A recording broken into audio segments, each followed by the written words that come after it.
नमस्कार दोस्तों, स्वागत है आप सभी का मेरी कहानियों में। मैं हूँ शिखा और एक बार फिर से आपके लिए लेकर आई हूँ एक नई कहानी और उम्मीद करती हूँ कि बाकी कहानियों की तरह ये कहानी भी आपको बेहद पसंद आएगी। पसंद आए तो चैनल को सब्सक्राइब करना मत भूलिएगा। इसके अलावा आप मुझे इंस्टाग्राम पर भी फॉलो कर सकते हैं। मेरी इंस्टाग्राम आईडी डिस्क्रिप्शन बॉक्स में दी गई है। तो चलिए अपनी आज की कहानी शुरू करते हैं। त्रिशा को रह रह कर वो बात याद आ रही थी। उसे तो अपने कानों पर विश्वास ही नहीं हो रहा था। कल की ही बात है कि उसकी कक्षा में पढ़ने वाला रोहन बताते हुए भी कांप रहा था। चौथी कक्षा का ही तो छात्र है। हमेशा पढ़ाई में वह खेल कूद में अव्वल आता, पर आजकल कुछ गुमसुम रहता।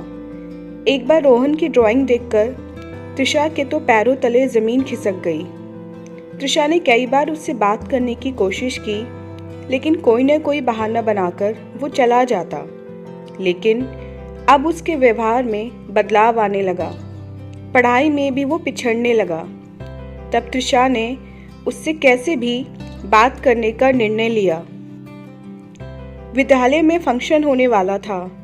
सभी उसकी तैयारियों में जुटे थे। ये अच्छा मौका था रोहन के मन की बात जानने का।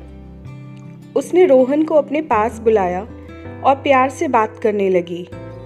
रोहन से उसकी दिनचर्या पूछी। रोहन न जाने क्यों बताते बताते घबरा रहा था। उसने रोहन को समझाया कि कोई भी बात ऐसी नहीं होती कि हम अपने बड़ों को ना बता सकें।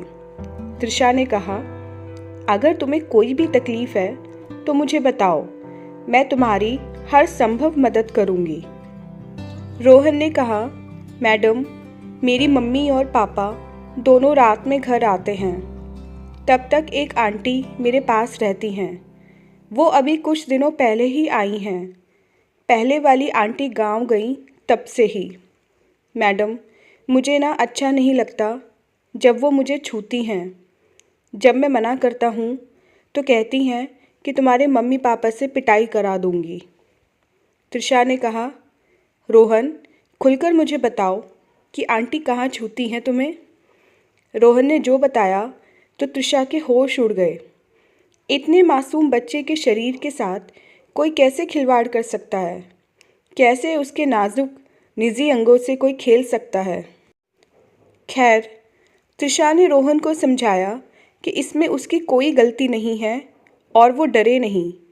जल्दी ही वो इसका हल निकालेगी। त्रिशा ने रोहन के माता पिता से मिलने का फैसला किया। जल्दी ही समय निकालकर उसने उनसे बात करके मिलने का दिन निश्चित किया। आज वो रोहन के माता पिता से मिलने जा रही है। उन्हें भी समझ नहीं आ रहा था कि क्या बात है जो रोहन की शिक्षिका उनसे मिलना चाहती है। त्रिशा ने ज़्यादा समय न लेते हुए उनसे उनकी दिनचर्या पूछी।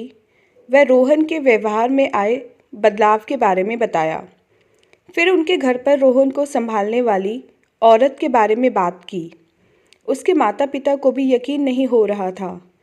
तब त्रिशा ने बताया कि पिछले 3 महीने से उसमें ये बदलाव आया है।